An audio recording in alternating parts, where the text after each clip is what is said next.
anak tetap pergi ceramah? Kenapa dalam keadaan seperti ini kok tetap anak ngajar? Tetap anak keluar sesuka hati anak mau kemana? Kenapa? Jawabannya saja, anak tidak mau memberi celah kepada musuh-musuh agama, musuh-musuh negara, ya.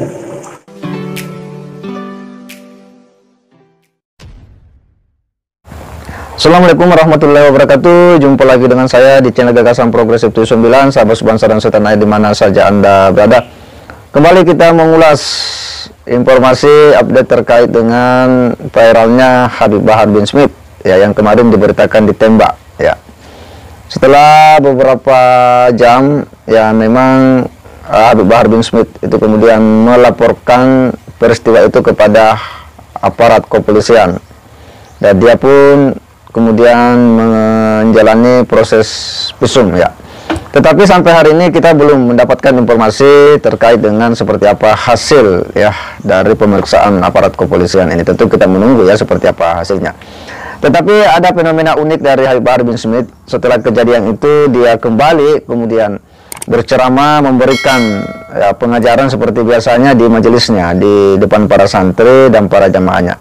Dan ada hal yang kemudian cukup, ya, menarik yang disampaikan oleh Habib Bahar di sini, karena dia lagi menyampaikan bahwa kenapa, ya, dalam situasi dia sekalipun sakit katanya, ya, bahkan sebelum-sebelumnya sekalipun dia diinfus, ya, kondisi yang tidak sehat, ya, dia tetap, ya, memberikan pengajian, dia tetap memberikan pengajaran, mengajar, tetap pergi ceramah, karena menurutnya, ya, alasannya adalah dia tidak akan pernah memberi celah sedikit pun terhadap musuh-musuh agama, terhadap musuh-musuh agama dan musuh-musuh negara.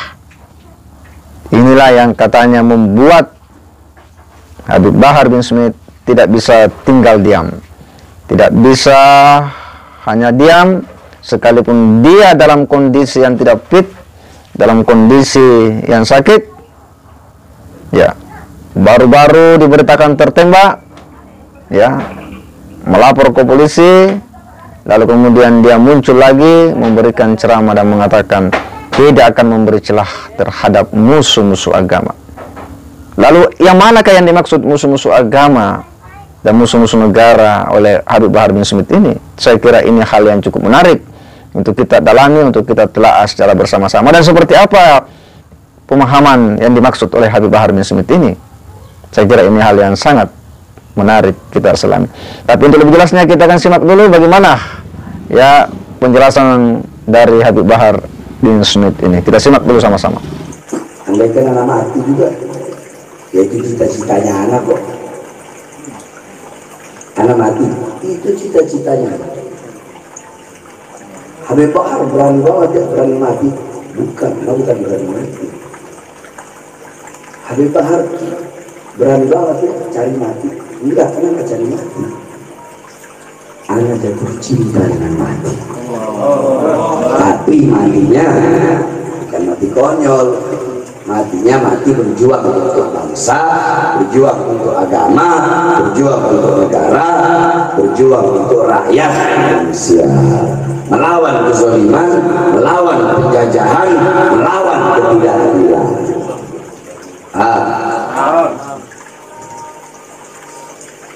Sebenarnya anak sakit, anak merasa sampai sekarang itu kayak mesti kebakar itu. Apa yang Allah bicara? Kalau dia bilang kan Allah merasa kebakar, ya, kebakar. Tapi kenapa anak masih tetap ngajar? Kenapa? Kita tahu kenapa anak walaupun dalam keadaan sakit diinfus, kenapa anak tetap pergi ceramah? Kenapa dalam keadaan seperti ini kok tetap anak ngajar? Tetap anak keluar sesuka hati anak mau kemana? Kenapa?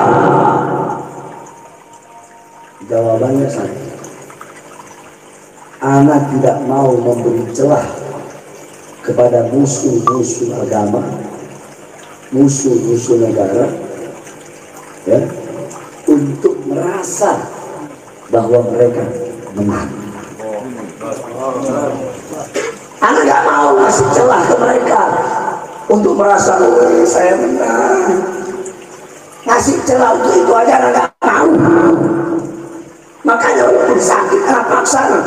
Ya, jadi sekilas ya kita bisa menyimak dan memahami bahwa Habib Bahar bin Smith ya pasca kejadian peristiwa dikabarkannya tertembak itu, dia tidak mau katanya diam ya. Kenapa dia harus selalu tampil untuk memberikan pengajian, pengajaran, bahkan berceramah dalam kondisi ya sakit sekalipun, karena dia tidak mau memberikan celah terhadap musuh agama, musuh negara.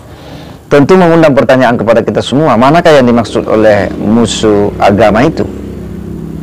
Ini kan sebuah pertanyaan menggelitik bagi kita semua.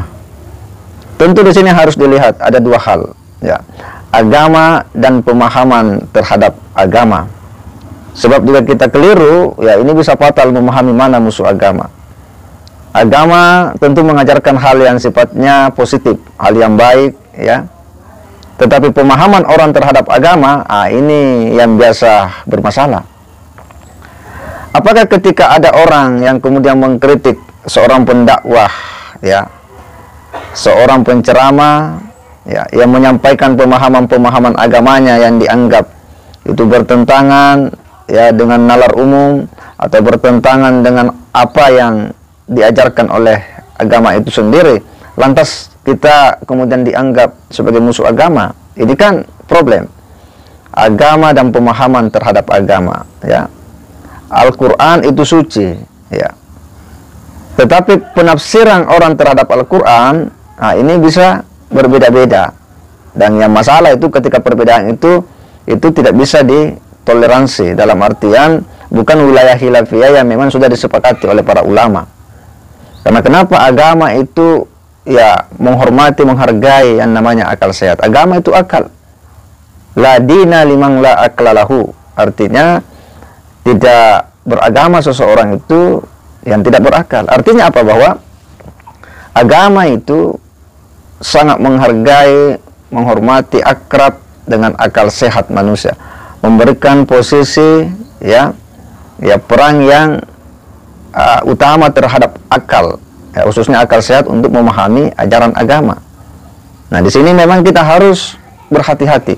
Jangan sampai karena kita mengkritik seseorang yang pemahaman agamanya itu dangkal terhadap nas-nas suci, yang pemahaman agamanya itu ditafsirkan sesuai dengan ya kehendak yang karena minimnya pengetahuannya, ya, lalu kemudian kita ini dianggap ya musuh agama.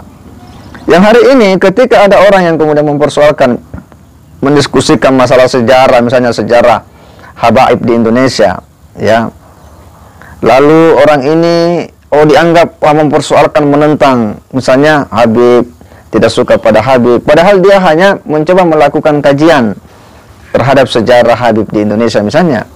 Nah, itu kan tidak bisa langsung dijustifikasi bahwa dia ini adalah musuh agama karena ya memusuhi misalnya Suriat atau keturunan Nabi, karena itu adalah sebuah kajian ilmiah. Nah, di sini betul-betul kita harus berhati-hati dan jangan sampai kita kemudian terlena atau gampang dan mudah percaya hanya karena kita terlalu fanatik terhadap seseorang yang padahal pemahamannya itu ya ada khilafiyah di dalamnya. Artinya yang namanya pemahaman-pemahaman tentu harus dikonfirmasi juga dengan pemahaman yang lain yang mungkin lebih sahih, lebih kuat. Karena tafsir agama dengan agama, saya kira ini harus kita proporsional mendudukkannya.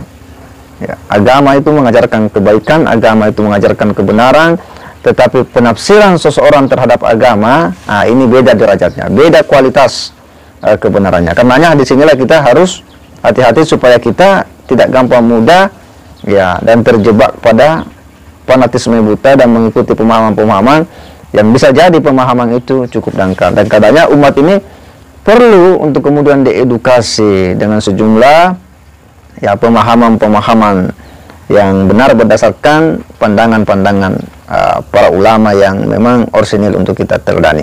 Segera demikian, wassalamualaikum warahmatullahi wabarakatuh.